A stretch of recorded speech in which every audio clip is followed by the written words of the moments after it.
तो हेलो बच्चों, आज हम लोग स्टार्ट करेंगे chapter 8 cell the unit of life. तो यूनिट ऑफ लाइफ जो हमारा सेल है, चैप्टर स्टार्ट करने से पहले थोड़ा सा हम जी एन रामचंद्रन जी के बारे में थोड़ा सा जान लेते हैं, पढ़ लेते हैं। जो लगता है कि इंपॉर्टेंट है केवल उसी को पढ़ना है, बहुत ज़्यादा नहीं पढ़ना होता। ठीक है, देखिए जी एन रामचंद्रन जो थे वो जो है 1922 में पैदा हुए, तो 2001 में इनकी डेथ हो गई थी। ठीक है, ये एक इंडियन साइंटिस्ट थे। 78 साल की उम्र में इनकी जो है मौत हो गई थी। जी एन रामचंद्रन जो outstanding figure in the field of the protein structure, means protein की जो स्ट्रक्चर होती है उसके फील्ड में ये काम कर रहे थे। was founder of the Madras School of the Conformational Analysis of Biopolymer। ये मद्रास स्कूल में इन्होंने अपनी जो है पढ़ाई करी है, वहाँ के ये फाउंडर थे। और जो बायोपॉलीमर होता है, बायोपॉलीमर के एनालिसिस का कन्फर्मेशनल बातें इन्होंने बताई थी। इन्होंने डिस्कवरी की थी his discovery of the triple helical structure of collagen. आप जानते होंगे कोलेजन प्रोटीन जो होती है वो एनिमल के अंदर बहुत प्रचुर मात्रा में पाई जाती है, सबसे ज़्यादा पाई जाती है। तो उन्होंने इसके बारे में बताया था 1954 में। ठीक है, इन हिज एनालिसिस, अपने एनालिसिस के दौरान conformational of protein through the use of the Ramachandran plot, means क्या किया था, अपना जब ये एनालिसिस दे रहे थे, जो कन्फर्मेशन दे रहे थे, तो उन्होंने एक रामचंद्रन प्लॉट को ड्रा किया। एक्चुअली रामचंद्र प्लाट को ड्रा करने के बाद क्या हुआ कि जो और भी चीज़ें थी जिनके बारे में ये स्टडी कर रहे थे, उसको स्टडी करना और आसान हो गया। Most outstanding contribution of the structural biology, structural biology के अंदर जो है कुछ चीज़ें जो थी ऐसी थी जो रामचंद्रन प्लॉट देने की वजह से उसको समझने में आसानी हो गई। He was born on the 8 अक्टूबर 1922, ये 8 अक्टूबर 1922 को पैदा हुए थे। ये सब बड़ा इंपॉर्टेंट नहीं है, ये सब डेटा नहीं पूछा जाता। स्मॉल टाउन, छोटे से शहर में इनका जन्म हुआ था, not for from the cocaine in the south में कोस्ट इंडिया। सब his father was professor of the mathematics local college and his considerable influence in the sharping Ramachandran interest in the mathematics. इनका कहने का मतलब बेटा ये है कि इनके जो पिताजी थे, जी एन रामचंद्रन जी के जो पिता थे, वो मैथमेटिशियन के बहुत बड़े टीचर थे, वो एक प्रोफेसर थे। उनके प्रोफेसर होने की वजह से रामचंद्रन के अंदर जो है मैथमेटिक्स का अच्छा ज्ञान था। After completing the school year, जब ये अपने स्कूल ईयर को कंप्लीट कर लिए, Ramachandran graduate in 1942 as the top ranking student in BSc honour physics course of the university of Madras. इन्होंने मद्रास यूनिवर्सिटी से बीएससी ऑनर्स में टॉप किया, बीएससी ऑनर्स में टॉप किया। And he receive the PhD from the Cambridge university 1949 में। और PhD की degree इन्होंने जो रिसीव करी कैम्ब्रिज यूनिवर्सिटी से, जो कि 1949 में ऐसा हुआ था। कह रहा है कि वाइल द कैम्ब्रिज, जब वो कैम्ब्रिज में गए तो रामचंद्रन मिले लिनियस पॉलिंग भी एक साइंटिस्ट थे, उनसे ये मिले। And was deeply influenced by the his publication on the model of the alpha. ये आपके लिए बड़ा इंपॉर्टेंट है। अल्फा हेलिक्स और बीटा सीट जो स्ट्रक्चर था उसके लिए जो है इन्फ्लुएंस हुए, और इस तरीके का स्ट्रक्चर जो है लिनियस पॉलिंग ने जो है दे रखा था। That directed is the attention to solving the structure of the collagen. और कोलेजन प्रोटीन की जो सॉल्व किया था, मतलब इसी तरीके से जो है वर्क करके उसके बारे में इन्होंने स्टडी करी, और जो है जो चीज़ पता चली वो चीज़ बताई गई। He pass away at the age of 78। हाँ, 78 साल की उम्र में 7 अप्रैल 2001 को इनकी डेथ हो गई थी। ठीक है, इसमें जो पढ़ने वाला है वो अल्फा हेलिक्स और बीटा सीट स्ट्रक्चर वाला, यही एक इंपॉर्टेंट है। इनके स्कूल का नाम थोड़ा सा आप जान लीजिए, मद्रास स्कूल से पढ़े हुए थे। इन्होंने पीएचडी करी थी कैम्ब्रिज यूनिवर्सिटी से, आप पीएचडी के बारे में थोड़ा सा जान लीजिए। और इन्होंने रामचंद्र प्लॉट दिया था, जिसकी वजह से और जो इन्होंने जैसे बायोमोलिकुल का कन्फर्मेशन बताया था, उसको समझना आसान हो गया था रामचंद्र प्लॉट देने की वजह से। तो इतना ही पढ़ना, बहुत ज़्यादा नहीं पढ़ना। तो हमारा जो चैप्टर स्टार्ट होता है वो यहाँ से होता है, द यूनिट ऑफ लाइफ। आपको पता है सेल जो है वो बेसिक और स्ट्रक्चरल फंक्शनल यूनिट होती है हमारे बॉडी की, है ना। ठीक है, तो यहाँ से पढ़ना। देखिए, ये पहला वाला जो पैराग्राफ दिया है इसमें कुछ खास नहीं दिया। ये कहने का मतलब इसका ये है, व्हेन यू लुक अराउंड, जब आप अपने चारों तरफ देखते हैं, you see both living and non living thing. जब आप अपने चारों तरफ देखते हो तो आप लिविंग और नॉन लिविंग दोनों तरीके की चीज़ों को देखते हो। फिर बोल रहा है you must have wondered ask, जब आप इनको देखते हो तो आप बहुत आश्चर्यचकित रह जाते हो। एंड आस्क योर सेल्फ, खुद से ही आप पूछते हो, what is it that make an organism living, कि कोई भी ऑर्गेनिज्म जिंदा कैसे है। What is the inanimate, does the not which the living things? Your answer to be presence of the basic unit of life cell in all living organism। कहने का मतलब ये है कि कोई लिविंग अगर ऑर्गेनिज्म है, इसका मतलब उसके अंदर सेल है, उसी सेल की वजह से वो जिंदा है, क्योंकि सेल के ही अंदर सब सारे प्रोसेस जो है हो रहे होते हैं। ठीक है, आगे देखिए, all organism are composed of the cell. कहने का मतलब है कि जितने भी मतलब ऑर्गेनिज्म होते हैं वो सारे के सारे सेल से मिलकर बने होते हैं। Some are composed of the single cell, कुछ ऐसे होते हैं जो सिंगल सेल के बने होते हैं, आर कॉल्ड यूनिसेलुलर ऑर्गेनिज्म, उनको हम यूनिसेलुलर ऑर्गेनिज्म कहते हैं। While other like us composed of the many cell called multicellular organism. कुछ ऐसे होते हैं जो एक से ज्यादा सेल से मिलकर बने होते हैं, उनको हम मल्टीसेलुलर ऑर्गेनिज्म कहते हैं। ठीक है, तो आगे आपका कह रहा है व्हाट इज सेल, सेल क्या है, व्हाट इज सेल, सेल क्या है। तो देखिए, unicellular organism are capable of, कह रहा है जो यूनिसेलुलर ऑर्गेनिज्म होते हैं, कि ये यूनिसेलुलर ऑर्गेनिज्म की ही बात कर रहा है, कैपेबल ऑफ इंडिपेंडेंट एग्जिस्टेंस। मतलब उसको एग्जिस्ट करने के लिए किसी और के ऊपर डिपेंडेंट नहीं होना पड़ता, वो अपने आप ही जो है डिपेंडेंट होता है, मीन दूसरे के ऊपर वो इंडिपेंडेंट होता है। And performing the essential function of life, और वो जो अपना मेन काम होता है, मेन फंक्शन होता है, वो खुद ही परफॉर्म कर लेता है। ये यूनिसेलुलर ऑर्गेनिज्म का फीचर होता है। कैसे होता है, एक बार मैं थोड़ा सा आपको समझाने की कोशिश करता हूँ। इंडिपेंडेंट एग्जिस्टेंस का मतलब ये होता है कि जब वो सिंगल सेल का ही है तो उसी सिंगल सेल के अंदर ही सारी चीजें हो रही हैं, तो इसका मतलब उसको किसी और के ऊपर डिपेंडेंट होने की जरूरत नहीं है, और वो अपना फंक्शन जो होता है उसी सेल के अंदर ही कर ले रहा है। ठीक है, anything less than the one complete structure of the cell does not ensure the independent living, यही बात कह रहा है। Hence the cell is the functional structure, fundamental structural and functional unit of the all living organism. ये तो अभी मैंने बता दिया कि जो सेल होता है वो फंडामेंटल स्ट्रक्चरल और फंक्शनल यूनिट होता है सभी लिविंग ऑर्गेनिज्म की। फिर इतनी बातें हो गई, ठीक है। फिर Antonie van Leeuwenhoek, Antonie van Leeuwenhoek first saw the describe the living live cell, means Antonie van Leeuwenhoek जो थे उन्होंने सबसे पहले जिंदा सेल को देखा था। रॉबर्ट ब्राउन लेटर, बाद में रॉबर्ट ब्राउन ने डिस्कवर किया न्यूक्लियस को, न्यूक्लियस के बारे में उन्होंने बताया, न्यूक्लियस को डिस्कवर किया। The invention of the microscope and improvement leading to the electron microscope revolve all the structural detail in the cell. इनका कहने का मतलब यह है कि इन्वेंशन ऑफ माइक्रोस्कोप, जब माइक्रोस्कोप की खोज हुई, माइक्रोस्कोप की खोज होने के बाद जो सेल थी उसके अंदर जो सारे स्ट्रक्चर थे उसके बारे में डिटेल स्टडी हुई इलेक्ट्रॉन माइक्रोस्कोप के खोजे जाने के बाद। ठीक है, हम आगे आते हैं, आगे बढ़ते हैं। हमारा दे रखा है सेल थ्योरी। देखिए सेल थ्योरी क्या लिखा है कि इन 1838 में मैथ्यू स्लाइडेन एक साइंटिस्ट थे जो कि जर्मन के बॉटनिस्ट थे। Examine a large number of plant, ठीक है, इन्होंने लार्ज नंबर ऑफ प्लांट को जो है एग्जामिन किया एंड ऑब्जर्व किया that all plant are composed of the different kind of cell, कि सारे के सारे जो प्लांट होते हैं वो डिफरेंट डिफरेंट तरीके के सेल की बनी होती हैं और बाद में form the tissue of the plant, और उस प्लांट के टिश्यू में कन्वर्ट हो जाते हैं। इनका कहने का मतलब ये था कि जो सारे प्लांट होते हैं वो डिफरेंट डिफरेंट तरीके के जो है सेल से मिलकर बनी होती हैं और यही सेल बाद में जो है टिश्यू बना लेती हैं। At about the same time, मतलब उसी समय पे एक और साइंटिस्ट जिनका नाम था थियोड स्वान। थियोड स्वान था, 1839 में आए थे, जो कि जर्मन के ही थे और जूलॉजिस्ट थे। स्टडी किया था डिफरेंट टाइप्स ऑफ एनिमल, इन्होंने स्टडी किया different types of animal cell, मतलब डिफरेंट डिफरेंट तरीके की एनिमल सेल की स्टडी किया and reported that cell had a thin outer layer, cell के पास एक पतली बाहरी लेयर होती है which is today known as plasma membrane, जिसको हम प्लाज्मा मेम्ब्रेन बोलते हैं या फिर सेल मेम्ब्रेन बोलते हैं। ही आल्सो कंक्लूड, उसने कंक्लूड किया based on his study on the plant tissue, उन्होंने प्लांट टिश्यू के ऊपर भी कुछ कंक्लूजन दिया that present the cell wall, और उन्होंने बताया कि इनके अंदर सेल वॉल पाया जाता है जो कि इनका एक यूनिक फीचर है। प्लांट के अंदर सेल वॉल होता है, ये बात किसने बताई थी? स्वान ने बताई थी। स्वान ने कहा कि प्लांट के अंदर सेल वॉल होता है और ये उस प्लांट का यूनिक फीचर होता है।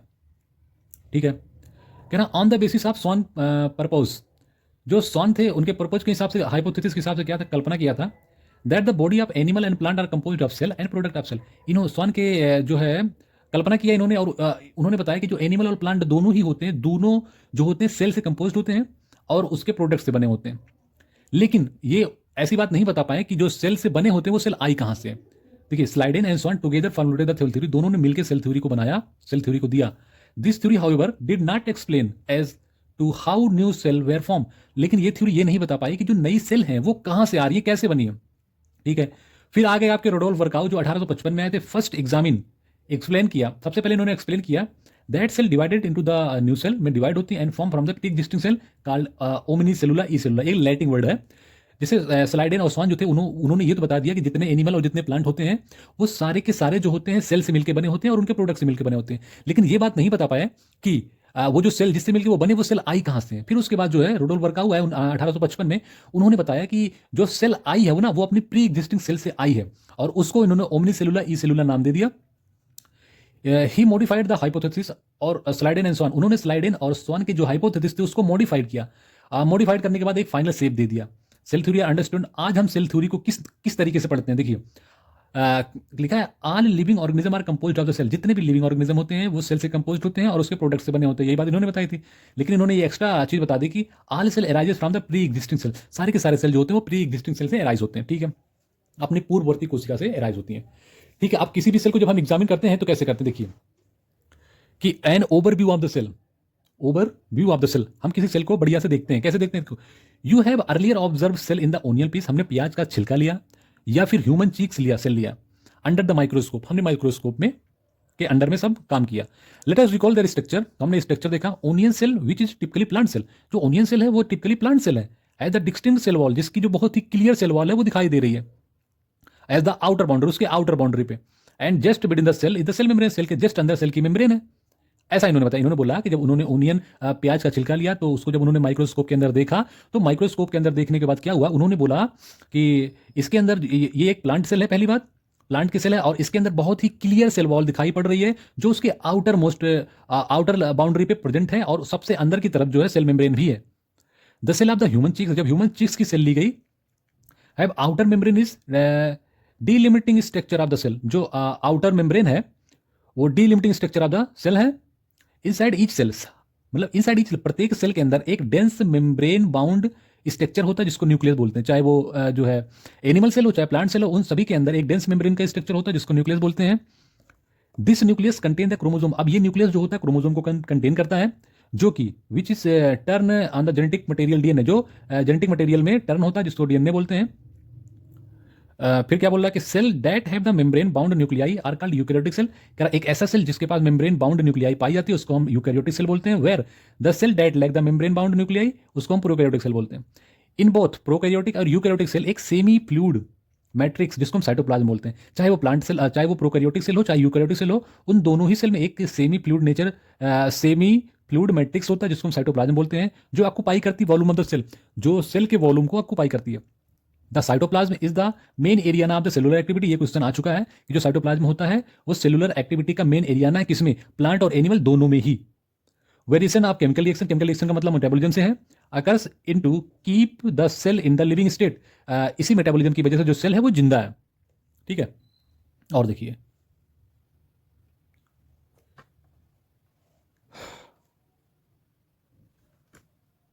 इसी सेल की वजह से जिंदा है। आगे देखिए, बिसाइड्स द न्यूक्लियस, न्यूक्लियस के अलावा, बिसाइड्स द न्यूक्लियस कह रहा है the eukaryotic cell have other membrane bound distinct structure called organelle. कह रहा है जो न्यूक्लियस के अलावा जो यूकैरियोटिक सेल होता है उसके पास मेम्ब्रेन बाउंड ऑर्गेनल्स पाए जाते हैं, जैसे endoplasmic reticulum, Golgi body, lysosome and then mitochondria, microbodies and then vacuole. कह रहा था the prokaryotic cell lack these membrane bound organelles, ये सारे के सारे जो मेम्ब्रेन बाउंड ऑर्गेनल्स होते हैं वो प्रोकैरियोटिक सेल के अंदर एब्सेंट होते हैं। फिर आगे देखिए, ribosome are the non membranous bound organelles found in all cell both eukaryotic cell as well as prokaryotic cell.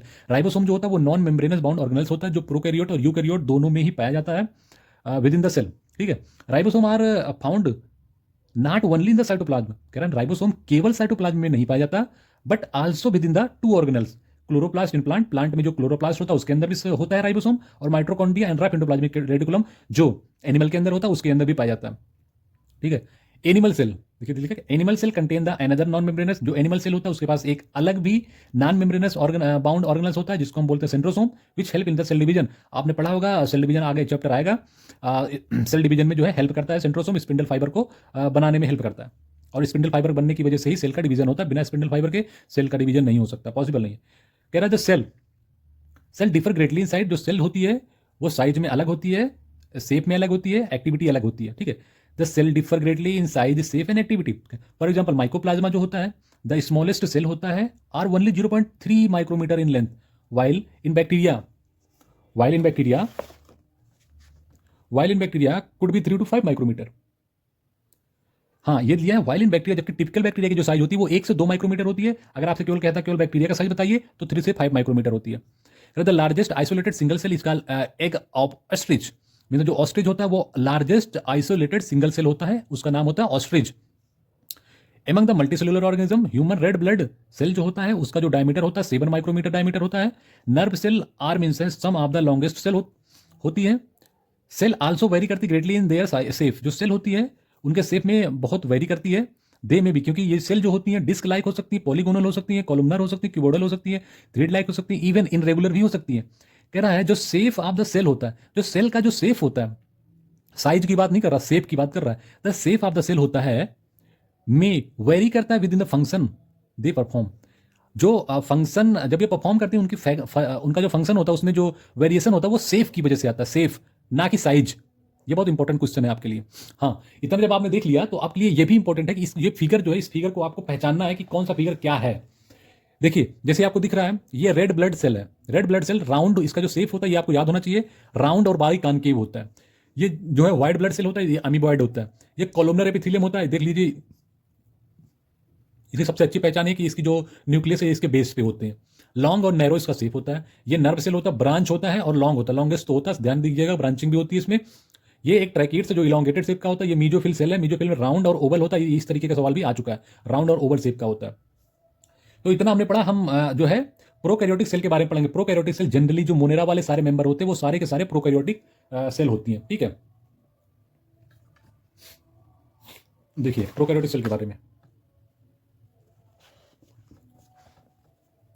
लिखा, देखिए the prokaryotic cell are represented by the bacteria, ठीक है। हमने बोला ना मोनेरा के होते हैं।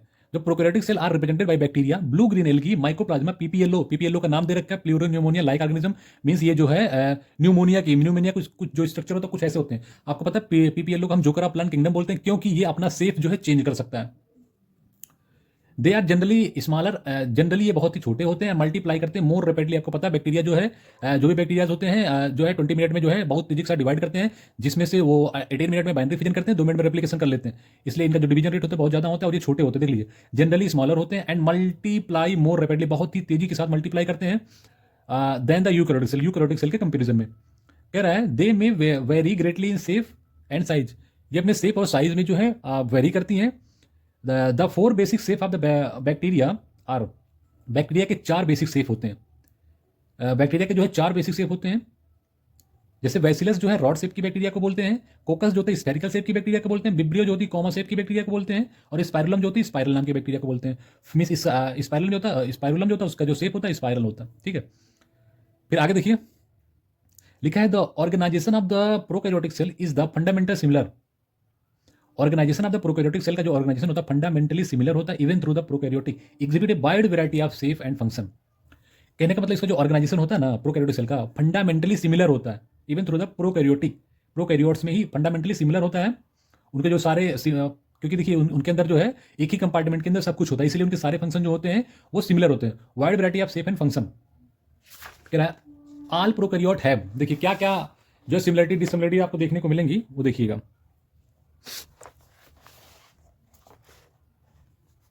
क्या लिखा है कि प्रोकैरियोट हैव, लिखा है prokaryote have a cell wall. Prokaryote जो होता है उसके पास सेल वॉल होता है surrounded by the cell membrane, जो सेल मेम्ब्रेन के द्वारा सराउंड होता है, एक्सेप्ट इन माइकोप्लाज्मा, माइकोप्लाज्मा को छोड़ के। क्योंकि माइकोप्लाज्मा जो होती है उसमें कोई भी सेल वॉल नहीं पाई जाती। माइकोप्लाज्मा के अलावा जितने भी प्रोकैरियोट होते हैं, जितनी भी बैक्टीरिया होती है, सबके पास सेल वॉल होती है और वो सेल वॉल जो होती है सेल मेम्ब्रेन से सराउंड होती है। कह रहा the semi fluid matrix filled in the cell is the cytoplasm. कह रहा है इनका जो साइटोप्लाज्म होता है उसमें एक सेमी फ्लूइड मैट्रिक्स जो है भरा होता है, ठीक है। उनका जो क्या बोलते हैं सेमी फ्लूइड जो मैट्रिक्स उसके अंदर भरा होता है उसको साइटोप्लाज्म बोलते हैं। There is no well defined nucleus, उनके पास वेल डिफाइंड न्यूक्लियस नहीं पाया जाता। इसका मतलब ये होता है जो न्यूक्लियस होता है वो क्या होता है, उसमें न्यूक्लियर मेम्ब्रेन नहीं होती। इसका कहने का मतलब ये है the genetic material is basically naked, इनका जो जेनेटिक मटेरियल होता है वो नेकेड होता है, मतलब खुला होता है। Not involved by the nuclear membrane, का जो जेनेटिक मटेरियल मैंने बोला ना इनका जो जेनेटिक मटेरियल होता है वो जो है बिल्कुल नेकेड होता है और वो किसी भी न्यूक्लियर मेम्ब्रेन से जो है ढका नहीं होता। इन एडिशन इसके अलावा टू द जीनोमिक डीएनए, इनके पास इसके अलावा एक एडिशनल डीएनए होता है जीनोमिक डीएनए, जो सिंगल क्रोमोसोम सर्कुलर डीएनए होता है। Many bacteria have the small circular DNA, बहुत सारे बैक्टीरिया होते हैं जिसके पास स्मॉल सर्कुलर डीएनए होते हैं outside of the genomic DNA. Genomic DNA के अलावा इसी सर्कुलर डीएनए को हम प्लाज्मिड के नाम से जानते हैं। These smaller DNA is called plasmid, इसी स्मॉलर डीएनए को हम प्लाज्मिड बोलते हैं। कह रहा the plasmid DNA confirm certain unique phenotype character to such the bacteria, ठीक है। कह रहा जो प्लाज्मिड डीएनए होता है वो कंफर्म करता है certain unique phenotypic character to such the bacteria. One such character is resistance to antibiotic.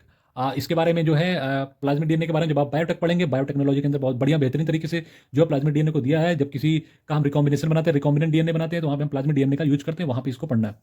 In higher class you will learn the plasmid, higher class का मतलब इसका कहने का मतलब वही है जब आप क्लास 12 की एनसीईआरटी पढ़ेंगे उसमें जो बायोटेक्नोलॉजी वाला पार्ट है उसमें जो है इस तरीके से दे रखा है।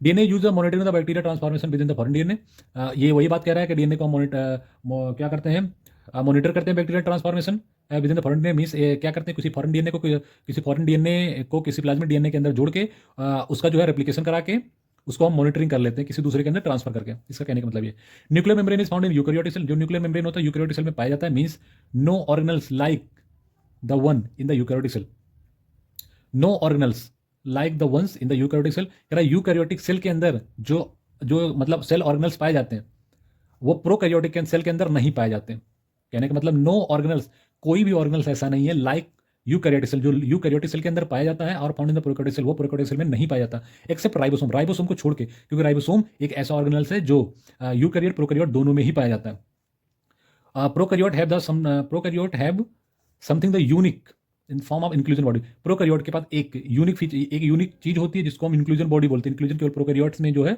बनता है, इंक्लूजन बॉडी जो है वो एक स्टोरेज होता है। कह रहा है एक स्पेशलाइज्ड डिफरेंशिएशन, स्पेशलाइज्ड जो होता है डिफरेंशिएशन होता है form the cell membrane cause mesosome is the characteristics of the prokaryote का ये भी एक कैरेक्टर होता है, बेसिक यूनिक कैरेक्टर होता है कि उसका जो सेल मेम्ब्रेन होता है वो क्या होता है, इनफोल्ड हो जाता है अंदर की तरफ और मेसोसोम का फॉर्मेशन कर लेता है। मेसोसोम के बारे में आगे दे रखा है, आगे पढ़ाता हूँ क्या होता है। ठीक है, ये हमारा हो गया जो है prokaryote. Cell envelope and modification, cell का इन्वलॉप और इसकी जो मॉडिफिकेशन है ये बहुत इंपॉर्टेंट है, इसके बारे में हम थोड़ा पढ़ते हैं। और थोड़ा सा आप देख लीजिए, जैसे टिपिकल बैक्टीरिया वहाँ पे कितना दिया था 3 से 5 माइक्रोमीटर, लेकिन टिपिकल जो बैक्टीरिया होता है उसका जो शेप होता है 1 से 2 माइक्रोमीटर होता है, ये आपको दे रखा है। पीपीएलओ की साइज जो 0.1 माइक्रोमीटर होती है, जबकि आपका जो है माइक्रोप्लाज्मा की साइज 0.3 माइक्रोमीटर होती थी। वायरस की जो साइज है 0.02 से लेके 0.2 माइक्रोमीटर तक होती है, जबकि एक टिपिकल यूकैरियोटिक जो सेल है वो 10 से 20 माइक्रोमीटर जो है इसका डायमीटर होता है। अब हम आगे जो है पढ़ते हैं, देखिए cell envelope and it's modification क्या है। तो देखिए ये बड़ा इंपॉर्टेंट है, आपको जो है इसको अच्छे तरीके से समझना है। ये लिखा है most of the prokaryotic cell, इसमें क्या लिखा है मोस्ट प्रोकैरियोटिक सेल, सारे नहीं ज्यादातर जो प्रोकैरियोटिक सेल है उसकी बात कर रहा है। कह रहा है particularly the bacterial cell have the chemically complex cell envelope, जो बैक्टीरियल सेल उसके पास जो है एक कॉम्प्लेक्स सेल एनवेलप पाया जाता है। The cell envelope consist of the tightly bound structure, layer structure होता है।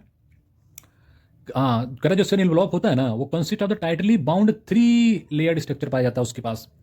जैसे आउटर मोस्ट स्ट्रक्चर जो होता है वो ग्लाइकोकैलिक्स होता है, followed by the cell wall and then plasma membrane. Mean सबसे बाहर जो होता है, सबसे बाहरी लेयर जो होती है वो ग्लाइकोकैलिक्स होती है, फिर उसके बाद जो है बीच में होता है सेल वॉल, उसके सबसे अंदर होती है plasma membrane.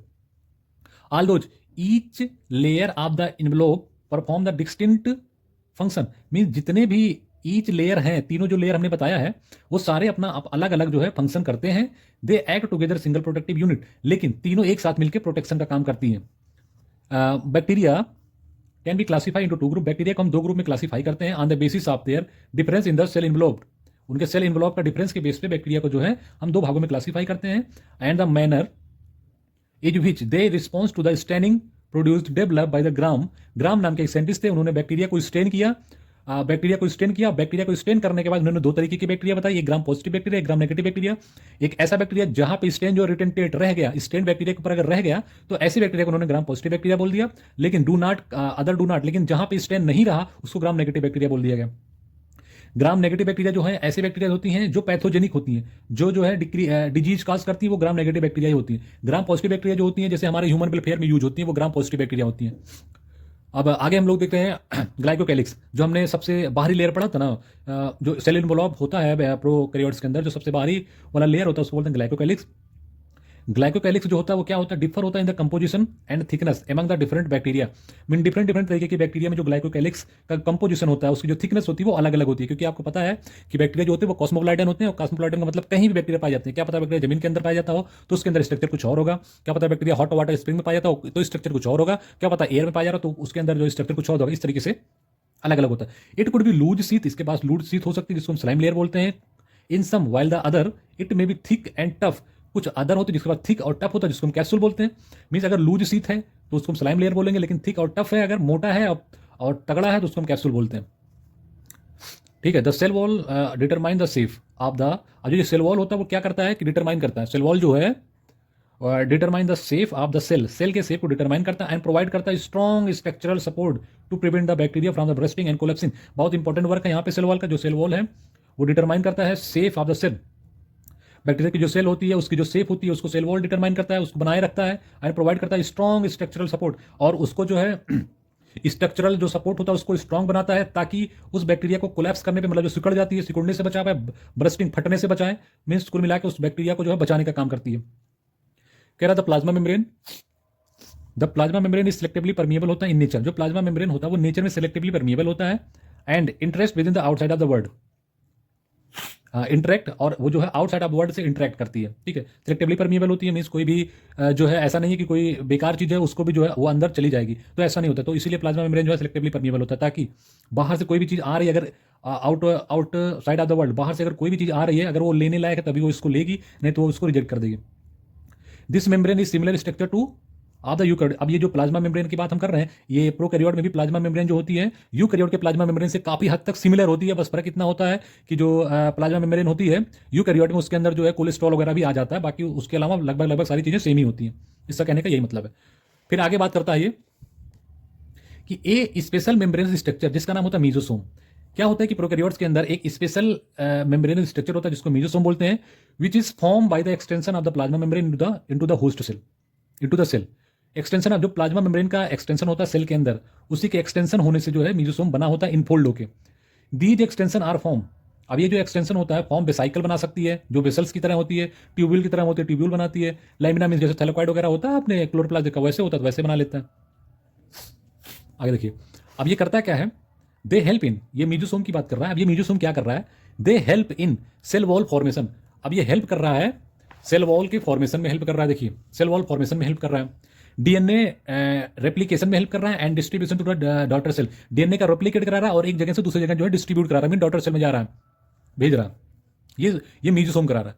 They also help in the respiration, ये रिस्पायरेशन में भी हेल्प करता है। Secretion process to increase the surface area of the plasma membrane, means क्या कर रहा है ये, इन सरफेस एरिया को बढ़ा रहा है प्लाज्मा मेम्ब्रेन की एंजाइम कंटेंट की, ताकि एंजाइम का कंटेंट बढ़ सके और रिस्पायरेशन अच्छा हो सके। आपको पता है ये जो मीजोसोम होता है वो माइटोकॉन्ड्रिया के एनालॉगस होता है, क्योंकि ह्यूमन बॉडी के अंदर जो माइटोकॉन्ड्रिया होती है, यूकैरियोट्स में जो माइटोकॉन्ड्रिया होती है वो भी रिस्पायरेशन कराती है, और जो मीजोसोम होता है प्रोकैरियोट में वो भी रिस्पायरेशन कराता है। मींस दोनों का फंक्शन सेम है, इसीलिए ये एक दूसरे के एनालॉगस होते हैं। In some prokaryote like the cyanobacteria, कुछ प्रोकैरियोट्स ऐसे होते हैं जैसे cyanobacteria, there are other membrane extension, इसमें मीजोसोम के अलावा कुछ और उसके मेम्ब्रेन में एक्सटेंशन होता है साइटोप्लाज्म के अंदर, जिसको बोलते हैं chromatophore, which contain the pigment. इसका कहने का मतलब ये है कि प्रोकैरियोट में जो होता है केवल मीजोसोम ही नहीं, इसके अलावा कुछ और भी स्ट्रक्चर होते हैं जो प्लाज्मा मेम्ब्रेन को इनफोल्ड करके बनाते हैं, उसका नाम होता है क्रोमेटोफोर। उस क्रोमेटोफोर के अंदर भरा होता है पिगमेंट। आगे देखिए, बैक्टीरियल सेल में भी मोटाइल और नॉन मोटाइल। कह रहे बैक्टीरिया की जो सेल होती है वो मोटाइल भी हो सकती है, नॉन मोटाइल भी हो सकती है। If motile they have the thin filamentous extension, अगर बैक्टीरिया की सेल मोटाइल है तो उसके पास थिन फिलामेंटस एक्सटेंशन होता है from they for their cell wall called flagella, means उसके जो सेल वॉल होती है वहां से एक जो है फ्लैजेला निकलती है। अगर वो मोटाइल है तो bacteria so A range in their number and arrangement of flagella, means कह रहा है बैक्टीरिया जो होती है एक number of arrangement of flagella बोलती है, जैसे कि फ्लैजेला का टाइप होता है 9+2 का अरेंजमेंट होता है इसमें। Bacteria flagella is the composed of the 3 part, bacteria का जो फ्लैजेला होता है उसके 3 पार्ट होते हैं, फिलामेंट होता है, हुक होता है और बेसल बॉडी होती है। कह रहा है the filament is the longest portion and extend from the cell surface to the outside. कह रहा जो फिलामेंट होता है वो एक लॉन्गेस्ट पोर्शन होता है एंड एक्सटेंड होता है, एक लॉन्गेस्ट पोर्शन होता है, एक्सटेंड होता है from the cell surface to the outside, और सेल के सरफेस से निकलता है और बाहर की तरफ जाता है, ये होता है फिलामेंट। मीन्स कहने का मतलब ये है, अगर ये सेल का सरफेस है तो इस सरफेस से जो है फिलामेंट निकलेगा, और फिलामेंट निकलने के बाद इस तरीके से कुछ बाहर की तरफ जाएगा, दिस इज द फिलामेंट। और ये इसका बेसल बॉडी है, दिस इज द फिलामेंट, ठीक है। तो वो बाहर की तरफ जो है जा रहा होता है।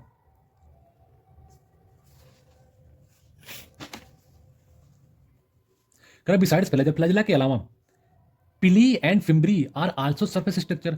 कह रहा है कि फ्लैजेला के अलावा जो पिली और फिम्ब्री होते हैं वो भी जो है सरफेस के ही स्ट्रक्चर होते हैं। बैक्टीरिया के अंदर जो है फ्लैजेला के अलावा पिली और फिम्ब्री भी सरफेस स्ट्रक्चर ही होते हैं, but do not play role in motility, लेकिन ये मोटिलिटी में कोई भी रोल प्ले नहीं करते। कहता है पिली आर इलोंगेटेड और ट्यूबुलर स्ट्रक्चर, पिली जो होता है वो इलोंगेटेड होता है, ट्यूबुलर स्ट्रक्चर होता है, made of the special protein. कौन सी प्रोटीन? पिलिन प्रोटीन की बनी होती है पिली। और पिली का जो वर्क होता है एनसीईआरटी में नहीं दे रखा है, वो क्या कॉन्जुगेशन कराने में हेल्प करता है, कॉन्जुगेशन में मीन सेक्सुअल रिप्रोडक्शन में पिली हेल्प करता है। The fimbriae are small bristle like fimbriae fibre, sorry, जो फिम्ब्री होती है are small bristle like fibre होता है, sprouting out of the cell, जो सेल से बाहर की तरफ निकलता है। तो ये करता क्या है, मीन्स क्या होता है, जैसे आपने माइक्रोबिलाई जैसा स्ट्रक्चर होता है, माइक्रोबिलाई में जैसे इस तरीके से धागे जैसा स्ट्रक्चर निकला होता है, कुछ ऐसा ही फिम्ब्री के अंदर होता है। फिम्ब्री आर स्मॉल ब्रिस्टल, जैसे मान के चलिए ये एक सेल है, इसकी जो फिम्ब्री है ना, कुछ ऐसे ऐसे ऐसे जो है स्ट्रक्चर निकलता है, इसी को हम बोलते हैं फिम्ब्री, ठीक है। Fimbriae are small bristle like fibre sprouting out of the cell, जो सेल से बाहर की तरफ निकलती हैं। इन सम बैक्टीरिया, कुछ बैक्टीरिया ऐसी होती हैं, they are known to help the attach the bacteria rocks in the stream and also in the host tissue. जैसे ये फिमरी की ही बात कर रहा है, ये फिमरी का ही दे रखा है। जैसे फिमरी क्या होता है कि फिमरी कोई बैक्टीरिया किसी नदी में किसी पानी में अगर वो बह रही है तो उसकी जो फिमरी होती है किसी कॉर्नर पे जाके वह कहीं से चिपक सकती है, वहाँ बैक्टीरिया चिपक रहती है। मान लो बैक्टीरिया हमारे बॉडी के अंदर आ गया तो हमारे जो गट है, इंटेस्टाइन है, वहाँ से चिपकने का काम करती है। तो वो जो चिपकने का काम करती है उसकी वजह जो है फिमरी होती है, जो कि एक स्मॉल ब्लिस्टर लाइक फाइबर होता है, ठीक है, sprouting of the body out of the cell. ठीक है, हम बात करते हैं राइबोसोम। राइबोसोम के बारे में आपने जो है पढ़ा ही है। सबसे राइबोसोम को पेलाडे नाम के एक साइंटिस्ट ने जो है डिस्कवर किया था 1953 में, हालांकि शायद इसमें ना दे रखा हो। देखिए, in prokaryotic cell ribosome are associated with the plasma membrane. जो प्रोकैरियोटिक सेल है उसमें जो राइबोसोम होते हैं उसके प्लाज्मा मेम्ब्रेन से अटैच होते हैं, जो कि जिसका जो 15 से 20 नैनोमीटर जो है साइज होती है इनकी राइबोसोम की। And are made of the 2 सब यूनिट 50s और 30s सब यूनिट की बनी होती, विच व्हेन प्रेजेंट इन 70s। अगर 70s राइबोसोम प्रेजेंट होता है तो इसकी एक यूनिट जो है 50s होती है और दूसरी यूनिट जो है 30s होती है। आपको पता है जो 50s राइबोसोम 50s होता है, मतलब जो 70s में जो बड़ी वाली यूनिट होती है 50s, उसके अंदर 23s आरएनए पाया जाता है जो राइबोजाइम एंजाइम की तरह काम करता है। Prokaryotic ribosome are the site of protein synthesis. जो राइबोसोम होता है वो प्रोटीन सिंथेसिस का एक साइट होता है, मींस प्रोटीन सिंथेसिस के लिए राइबोसोम होता है।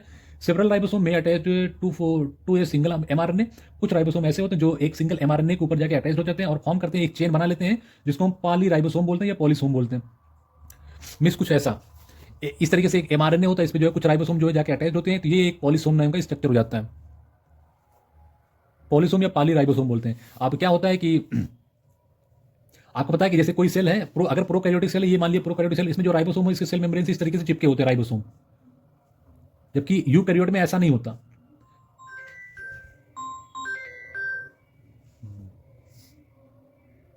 जबकि यूकैरियोट में ऐसा नहीं होता, ठीक है। तो देखिए आगे देखिए कह रहा है कि राइबोसोम आर हाँ क्या कर रहा है, पॉलीसोम बना लेता है। सेवरल जो है एमआरएनए पे जो है चिपक जाते हैं और एक चेन बना ले, जिसको हम पॉलीराइबोसोम बोलते हैं या पॉलीसोम बोलते हैं। द राइबोसोम आप है polysome translate the mRNA into the protein. जो राइबोसोम होता है, आप ये जेनेटिक्स वाला जो पार्ट है उसमें आप सेकंड वाले पार्ट में पढ़ेंगे कि ट्रांसलेशन क्या होता है। जब भी हम क्या करते हैं कि एमआरएनए से प्रोटीन बनाते हैं, उस घटना को हम ट्रांसलेशन बोलते हैं। हम बात कर रहे हैं इंक्लूजन बॉडी की। Reserve material in the prokaryotic cell, कह रहे ये रिजर्व मटेरियल होता है प्रोकैरियोटिक सेल के अंदर, are store in the cytoplasm in the form of inclusion body. Means जो इंक्लूजन बॉडी जो होती है, आपको पता है वो केवल प्रोकैरियोटिक सेल के अंदर पाई जाती है, और ये एक रिजर्व फूड मटेरियल होता है inclusion body.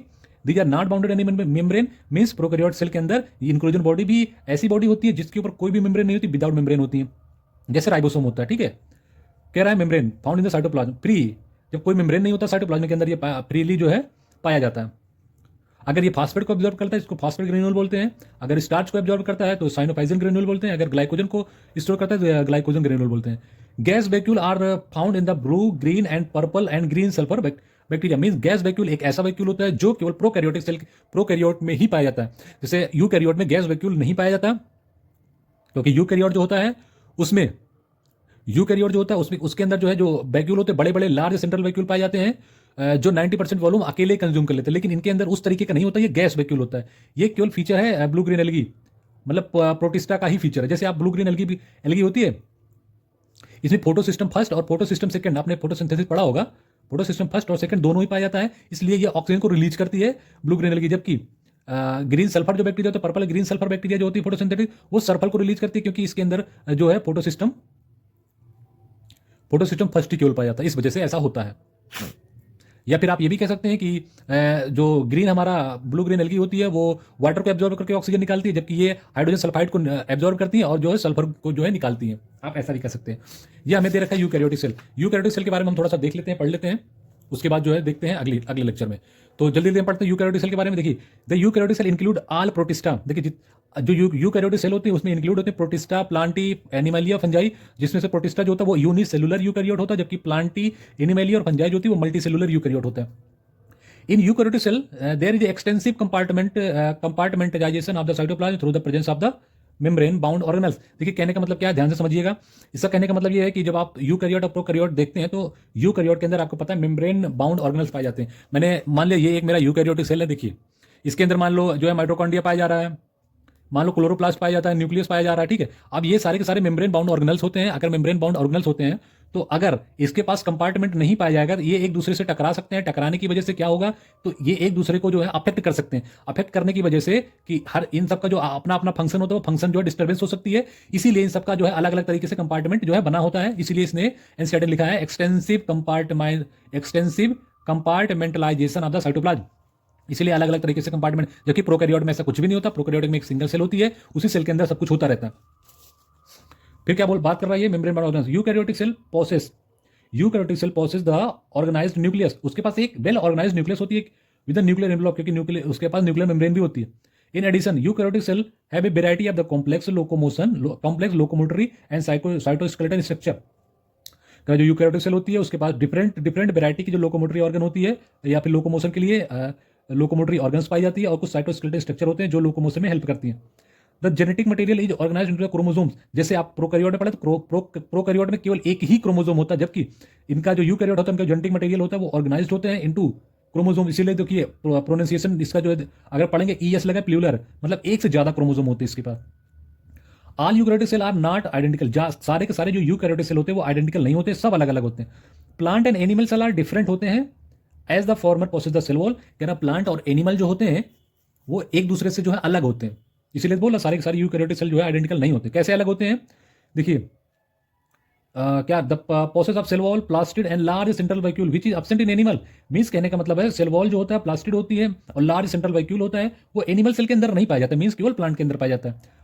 On the other hand दूसरी बात अगर हम देखें तो एनिमल सेल जो होता है सेंट्रियोल पाया जाता है एनिमल के अंदर, विच is absent in almost all plant. जो कि सेंट्रियोल सारे के सारे प्लांट में एब्सेंट होता है। इसमें लिखा ऑलमोस्ट ऑल प्लांट, इसका मतलब कुछ बहुत ही छोटे प्लांट होते हैं जैसे एल्गी, कुछ ब्रायोफाइटा, थैलोफाइटा, उसके अंदर सेंट्रियोल पाया जाता है। बाकी जो मोस्ट ऑफ द प्लांट होते हैं उसमें सेंट्रियोल नहीं पाया जाता, क्योंकि सेंट्रियोल जो होता है वो एक एनिमल का फीचर होता है। देखिए आप ये एक बार जो फिगर देखिए, इस फिगर आप दोनों फिगर देख रहे हैं, ये प्लांट सेल का फिगर है, ये एनिमल का है।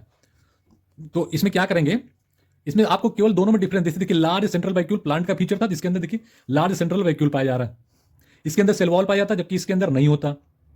इसके अंदर प्लाज्मोडेस्माटा होता है कनेक्शन के लिए, इसके अंदर प्लाज्मोडेस्माटा नहीं होता। इसके अंदर कुछ इंटरकनेक्टिव जो है टिश्यूज पाई जाती है जो एक दूसरे से कनेक्ट करती है। जिस आप एनिमल सेल की बात करें, जैसे इसके अंदर माइक्रोबिलाई होती है, इसके अंदर माइक्रोबिलाई नहीं होती है। और जैसे देखिए माइटोकॉन्ड्रिया देखिए दोनों के अंदर होता है, क्योंकि एनर्जी की रिक्वायरमेंट दोनों को होती है। लेकिन माइटोकॉन्ड्रिया जो एनिमल सेल होता है उसके अंदर ज्यादा होता है, बड़ा होता है। देखिए ज्यादा माइटोकॉन्ड्रिया और बड़े बड़े माइटोकॉन्ड्रिया, इसके अंदर कम माइटोकॉन्ड्रिया और छोटे माइटोकॉन्ड्रिया है। ये इसका पहचानने का तरीका होता है। इसके अंदर जो राइबोसोम होते हैं वो उसके जो है साइटोप्लाज्म जो होते हैं, सॉरी राइबोसोम तो आपको पता दोनों के पास होते हैं। आपके पास राइबोसोम 70s भी होते हैं और जो 80s, दोनों तरीके के राइबोसोम पाए जाते हैं। क्योंकि 70s राइबोसोम जो होती है वो प्रोकैरियोट में होती है, जबकि यूकैरियोट जो होता है उसके अंदर 70s और 80s दोनों तरीके के राइबोसोम पाए जाते हैं। और राइबोसोम को पेलाडे नाम के साइंटिस्ट ने 1953 में जो डेवलप किया था। और जो है क्या बोलते हैं कि राइबोसोम जो है प्रोटीन की फैक्ट्री बोलते हैं, क्योंकि जो एमआरएनए का जब हम ट्रांसलेशन करते हैं तो प्रोटीन का फॉर्मेशन होता है, इसलिए हम इसको प्रोटीन की फैक्ट्री बोलते हैं। तो हम सोच रहे हैं कि हमारा जो सेल मेम्ब्रेन वाला टॉपिक है वो हम अगले लेक्चर से स्टार्ट करें। नहीं तो आप कहें तो आपको मैं जो है सेल मेम्ब्रेन के बारे में बता ही देता हूँ। चलिए आप सेल मेम्ब्रेन देख ही लीजिए थोड़ा जल्दी से, ताकि अगली बार जो है बताने में आपको ज़्यादा टाइम ना लगे, आसानी हो। ठीक है, देखिए सेल मेम्ब्रेन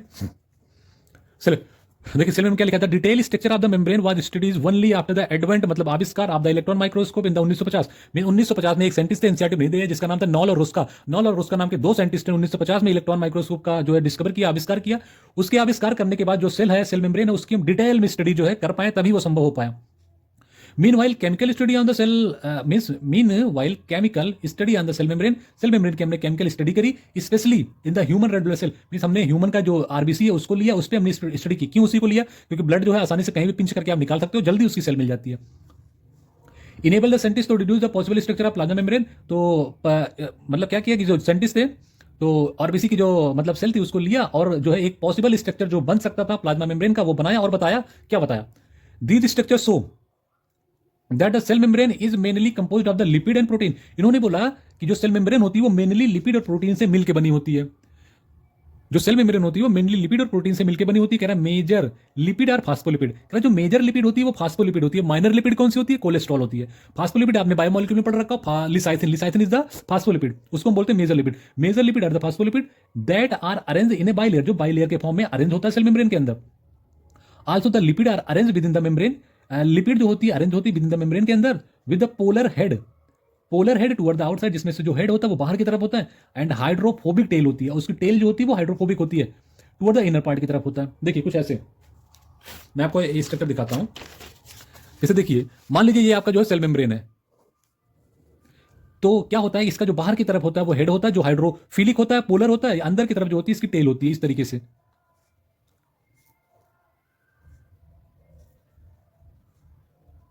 ये इसका जो हेड वाला पार्ट है, ये इसका टेल पार्ट है। ये बोला कि हेड जो देखिए बाहर की तरफ है, क्योंकि जनरली जब स्टडी करी गई थी उन्होंने बोला कि लिपिड और प्रोटीन होती है और बीच बीच में जो है इस तरीके से प्रोटीन धसी होती है, जिसको हम बोलते हैं इंटीग्रल प्रोटीन। तो अंदर की तरफ जो है टेल है, टेल जो हाइड्रोफोबिक नेचर के होते हैं, जबकि इसका जो हेड वाला पार्ट है वो हेड होता है, ये हाइड्रोफिलिक होता है। देखिए जैसे लिखा, और हाइड्रोफिलिक हेड जो होता है बाहर की तरफ है और टेल जो अंदर की तरफ है, यही लिखा हुआ है इसमें। देखिए आउटर साइड एंड हाइड्रोफोबिक होता है, ठीक है, हाइड्रोफोबिक होती है। हाइड्रोफोबिक टेल कह रहा है टुवर्ड इनसाइड, हाइड्रोफोबिक टेल जो अंदर की तरफ होती है, ठीक है। कहां गया, कह रहा this ensure that the non polar tail, tail जो है नॉन पोलर होता है, आप saturated hydrocarbon is protected from the aqueous environment. आपको पता है जी, जो टेल होता है वो नॉन पोलर होता है और वो सैचुरेटेड हाइड्रोकार्बन उसके पास पाए जाते हैं, जो उसको इक्वस इन्वायरमेंट से प्रोटेक्ट करता है। इन एडिशन टू फास्फोलिपिड के अलावा membrane also contain the cholesterol. मैंने बोला फास्फोलिपिड जो होती थी, फास्फोलिपिड क्या होती थी, वो मेजर लिपिड होती थी, तो माइनर लिपिड जो होती कोलेस्ट्रॉल होगी। मींस कहने का मतलब जो सेल मेम्ब्रेन होता है, फास्फोलिपिड के अलावा कोलेस्ट्रॉल भी पाया जाता है। लेटर बाद में बायोकेमिकल इन्वेस्टिगेशन हुआ, clearly revolved at the cell membrane also present the protein and carbohydrate. कह रहा बाद में जब इन्वेस्टिगेशन हुआ तो क्लियरली पता चला कि जो सेल मेम्ब्रेन होती है उसके पास प्रोटीन और कार्बोहाइड्रेट भी होता है। द रेशियो ऑफ प्रोटीन और लिपिड का जो रेशियो होता है कंसिडरेबली डिफरेंट होता है सेल, क्योंकि जो सेल होती है अलग अलग तरीके की सेल में अलग अलग तरीके की रेशियो होती है, प्रोटीन और लिपिड की रेशियो अलग अलग होती है अलग अलग तरीके की सेल में, ठीक है। कह रहा ह्यूमन बीइंग होता है जो the membrane of the erythrocyte, जो आरबीसी होती है उसमें जो अप्रॉक्सीमेटली 52% प्रोटीन पाई जाती है जब, और 40% लिपिड पाई जाती है। इसका मतलब 52% ये और 40% ये, इसका मतलब इसके पास जो है 8% शुगर पाया जाता है, इसका मतलब यही हुआ। Depending on the excretion membrane protein can be classify the integral protein and peripheral protein. कह रहा है कि जब हम इसका एक्सट्रैक्शन करते हैं तो हम देखते हैं कि इसके पास दो तरीके की प्रोटीन होती है, एक होती है इंटीग्रल प्रोटीन और एक होती है peripheral protein. Peripheral protein lie करती है on the surface of the membrane. जो पेरीफेरल प्रोटीन होती है वो लाई कहां करती है, surface of the membrane, membrane की सरफेस पे लाई करती है, outside. While the integral protein are partially या totally buried in the membrane. जबकि इंटीग्रल जो प्रोटीन होती है वो पार्सली या टोटली बरीड मतलब धंसी होती है सेल मेम्ब्रेन के अंदर। ये आप स्ट्रक्चर देख पा रहे होंगे, ये इंटीग्रल प्रोटीन है जो टोटली बरीड है, लेकिन ये बगल में आप देखेंगे ना ये पार्सली बरीड है जो है इंटीग्रल प्रोटीन है। ये बाहर बाहर जो आपके निकले ये पेरीफेरल प्रोटीन है सारे, क्योंकि वो बाहर है। इसी पेरीफेरल प्रोटीन से जो है शुगर जो है लगा हुआ है, और इसके अंदर अंदर ये जो आप येलो येलो थोड़ा थोड़ा देख रहे हैं ना, येलो येलो थोड़ा थोड़ा थोड़ा दिख रहा है, ये इसका कोलेस्ट्रॉल है जो मिनी है, mini cholesterol means mini lipid है। बाकी आप फास्फोलिपिड की बाई लेयर देख ही रहे हैं, तो इतना आपका ये हो गया, थोड़ा सा और बचा। देखिए कह रहा है इंप्रूवमेंट मॉडल, कह रहा है improvement model of structure of cell membrane proposed. कह रहा है सिंगल और निकोलसन 1972 में जो है इसका इंप्रूवमेंट सेल मेम्ब्रेन का मॉडल जो है इंप्रूव किया और इसके बारे में सही से स्टडी किया। फिर 1972 में जो है इसके बारे में सब कुछ जो है बता दिया। Widely accepted the fluid mosaic model, और इन्होंने फ्लूइड मोजेक मॉडल नाम दे दिया जो कि वाइडली एक्सेप्ट हो गया। According to this the quasi fluid nature of the lipid enable the lateral movement of the protein within the overall bilayer. कहते हैं क्वासी फ्लूइड नेचर जो होती है लिपिड की, क्वासी फ्लूइड नेचर का क्या मतलब होता है, जैसे कोई पानी होता है, पानी जब आप आइस क्यूब डाल दो, बर्फ का कोई एक सिल्ली टाइप डाल दो तो ऐसे ऐसे ऊपर नीचे होता है, तो उस तरीके से जो मतलब नेचर बनता है वो क्वासी फ्लूइड नेचर होता है। Quasi fluid nature of lipid enable the lateral movement of the protein. Quasi fluid nature होने की वजह से लिपिड का जो प्रोटीन होती है वो लेटरली मूवमेंट करती है ओवरऑल बाइलेयर के अंदर, वो लेटरली जो है मूव करती है। दिस एबिलिटी टू मूवमेंट, इस ये जो क्या नाम है, प्रोटीन जो होती है लेटरली जो मूवमेंट करती है ना, इसकी जो यही जो एबिलिटी होती है, जब इसको मीजर करते हैं ना, इसी मीजरमेंट को हम बोलते हैं fluidity. The fluid nature of the membrane is also important होता है from point of view of function like cell growth. कह रहा जो फ्लूइड नेचर होता है मेम्ब्रेन का जो फ्लूइड नेचर होता है बहुत ही इंपॉर्टेंट होता है फ्रॉम पॉइंट ऑफ व्यू से देखा जाए। उसके क्या फंक्शन होते हैं, सेल ग्रोथ कराने में हेल्प करता है, formation of the intercellular junction, जैसे प्लाज्मा क्या प्लांट की जब आप बात कर रहे होते हो, जैसे इंटरसेलुलर जंक्शन, जैसे आपने एडेरिंग जंक्शन पढ़ा था, गैप जंक्शन पढ़ा था, इनको बोलते हैं इंटरसेलुलर जंक्शन। जबकि प्लांट के अंदर प्लाज्माटोस्मेटा कंडीशन होती है जो एक सेल से दूसरे सेल को जोड़ती है, वह यहाँ पे इंटरसेलुलर जंक्शन होता है, ये जोड़ने का काम करती है। सिक्रीशन होता है मींस कोई बेकार चीज अगर सेल के अंदर उसको निकालने का काम करती है। इंडोसाइटोसिस मतलब कोई सेल है उसको इनगोल्व खाने की कोशिश करती है, अंदर ले लेती है, इंडोसाइटोसिस होती है बाहर निकाल देती है, एक्सोसाइटोसिस हो जाती है, सेल डिवीजन में हेल्प करती है। इतना काम ये करती है fluid nature of membrane. One of the most important function of the plasma membrane is the transport of the molecule across it. Plasma membrane का एक बहुत ही इंपॉर्टेंट जो है वर्क क्या है कि ये जो मॉलिक्यूल होते हैं उसको एक जगह से दूसरी जगह ट्रांसपोर्ट करने में हेल्प करती है। The membrane is selectively permeable, membrane जो होती है सिलेक्टिवली परमिएबल होती है टू सम मॉलिक्यूल, कुछ मॉलिक्यूल्स के लिए। Present in either side of it, जो कि इनमें पाया जाता है। Many molecule can move briefly across the membrane without the any requirement of energy and this is called passive transport. कह रहा है बहुत सारे मॉलिक्यूल ऐसे होते हैं जो एक जगह से दूसरी जगह मूव करते हैं विदाउट रिक्वायरमेंट ऑफ एनर्जी, बिना किसी एनर्जी के एक जगह से दूसरी जगह मूव कर जाते हैं। उसको उस तरीके से जो ट्रांसपोर्ट होता है, मींस एक जगह से दूसरी जगह जब ट्रांसपोर्ट होता है तो बिना किसी एनर्जी के, तो इस तरीके के ट्रांसपोर्ट को बोलते हैं पैसिव ट्रांसपोर्ट। कह रहा न्यूट्रल सॉल्यूट में move across the membrane, neutral solute जो होते हैं मूव करते हैं membrane by the process of simple diffusion, simple diffusion के प्रोसेस से। देखो simple diffusion along the concentration gradient from the higher concentration to lower concentration, means कभी भी किसी भी मॉलिक्यूल्स का जब अपने हायर कंसंट्रेशन से लोअर कंसंट्रेशन जो होता है में ट्रांसपोर्ट होता है उसको बोलते हैं सिंपल डिफ्यूजन। और क्या न्यूट्रल सॉल्यूट इसने क्यों बोला है? क्योंकि जैसे आपको पता है लिपिड बाइलेयर जो नॉन पोलर होती है वो किसी भी पोलर मॉलिक्यूल को पास नहीं होने देती, तो जो भी न्यूट्रल होते हैं मींस अगर लिपिड है तो किसी लिपिड को ही एक जगह से दूसरी जगह जो है ट्रांसपोर्ट कर रहा है, उसको बोलते हैं न्यूट्रल सॉल्यूट। तो इस तरीके की जो डिफ्यूजन होता है उसको बोलते हैं सिंपल डिफ्यूजन। और इसमें जो कंसंट्रेशन ग्रेडियंट होता है हायर कंसंट्रेशन से लोअर कंसंट्रेशन होता है। वाटर में भी move across the membrane, water भी मूव कर सकता है अक्रॉस से from the higher concentration to lower concentration. Movement of water by diffusion is called osmosis. जो वाटर का मूवमेंट होता है वो जिस डिफ्यूजन की वजह से होता है उसको बोलते हैं ऑस्मोसिस। कह रहा है as the polar part can not, कह रहा है एज द पोलर मॉलिक्यूल जो होता है, जो हेड वाला पार्ट है polar molecule, can not pass through the non polar lipid bilayer, non polar lipid bilayer से पास नहीं हो पाता। अगर कोई भी पोलर मॉलिक्यूल ट्रांसफर हो रहा है तो नॉन पोलर लिपिड बाइलेयर से जो है पास नहीं हो सकता। They require the carrier protein, तो उसको पास होने के लिए कैरियर प्रोटीन की रिक्वायरमेंट होती है। Membrane facilitate transport across the membrane, means एक जगह से दूसरे जगह जाने के लिए उसको कैरियर प्रोटीन की रिक्वायरमेंट होती है। तो इस तरीके से जो ट्रांसपोर्ट होता है उसको बोलते हैं फैसिलिटेड ट्रांसपोर्ट या फैसिलिटेड डिफ्यूजन। मींस कहने का मतलब यह है कि फैसिलिटेड डिफ्यूजन जो होता है उसमें कैरियर प्रोटीन की रिक्वायरमेंट होती है, तो उस रिक्वायरमेंट की वजह से ही एक जगह से दूसरी जगह कोई पोलर मॉलिक्यूल जा सकता है। लेकिन फैसिलिटेड डिफ्यूजन की बात हो, चाहे जो है डिफ्यूजन की बात हो, चाहे पैसिव ट्रांसपोर्ट को, इन सभी कहीं पे भी एनर्जी का रिक्वायरमेंट नहीं होता, एनर्जी यूज नहीं होती। करें ये फ्यू आयन, कुछ आयन होते हैं आप molecule are transported across the membrane, जो ट्रांसपोर्ट होते हैं मेम्ब्रेन के through against their the concentration gradient के अगेंस्ट, मींस लो से high, from lower to high concentration. Such a transport of energy develop across in the ATP utilization is called active transport. इस तरीके का जो transport होता है उसको हम बोलते हैं एक्टिव ट्रांसपोर्ट। इसका एक बढ़िया एग्जांपल दिया सोडियम पोटेशियम पंप। जब आप इसी फिजियोलॉजी पढ़ेंगे, नर्वस सिस्टम वाला चैप्टर, तो वहां पे आप रेस्टिंग मेमोरी पोटेंशियल जब पढ़ेंगे तो वहां पे आप सोडियम पोटेशियम पंप के बारे में पढ़ेंगे। सिंपल इसका कहने का मतलब ये, इसका बताने का मतलब ये है कि जो एक्टिव ट्रांसपोर्ट होता है, एक्टिव ट्रांसपोर्ट का मतलब ये होता है कि ये जो कंसंट्रेशन ग्रेडियंट होता है उसके अगेंस्ट काम करता है। मींस ये लो कंसंट्रेशन से हाई कंसंट्रेशन की ओर इसके जो मॉलिक्यूल्स होते हैं वो जाते हैं, जिसकी वजह से एनर्जी यूज होती है।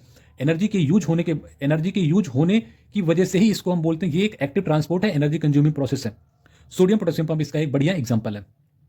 ठीक है, हम सेल वॉल जो है अगले लेक्चर में पढ़ेंगे। तब तक के लिए आप इसको एक बार जो है क्लियर करिएगा, अपने खुद से पढ़ने की कोशिश करिएगा ताकि आपको क्लियर कट मीनिंग जो है पता चल जाए। ठीक है, ये फिगर आप जो है डिफरेंशिएट कर लीजिएगा, इस फिगर को देखिएगा, इसकी नेमिंग आपको याद होनी चाहिए। और सबसे बड़ी बात, इसकी जो साइज है, सेल है, साइज है, ये सारी चीज़ें आपको पता होनी चाहिए। टिपिकल बैक्टीरिया कितना होता है, वैसे बैक्टीरिया कितना होता है, पीपीएलओ का कितना होता है, वायरस का कितना होता है, और यूकैरियोटिक सेल का कितना होता है। ये सारे आपको शेप पता होना चाहिए कि रेड ब्लड सेल राउंड और बाइकॉनकेव होता है, राउंड और बाइकॉनकेव होता है। इसका पता होना चाहिए मेसोफिल सेल जो होता है ये राउंड और ओवल होता है। कोलोनर एपिथेलियम के बारे में पता होना चाहिए कि राउंड और लॉन्ग और नैरो होता है, ट्रैकिट्स इलोंगेटेड होती है। वाइट ब्लड सेल जो होती है एमीबॉयड शेप की होती है। नर्व सेल जो होती है ब्रांच एंड लॉन्ग होती है। ठीक है, तो इतना जो है करते हैं, अगले लेक्चर में हम लोग पढ़ेंगे जो है सेल वॉल। ठीक है, ओके, थैंक यू।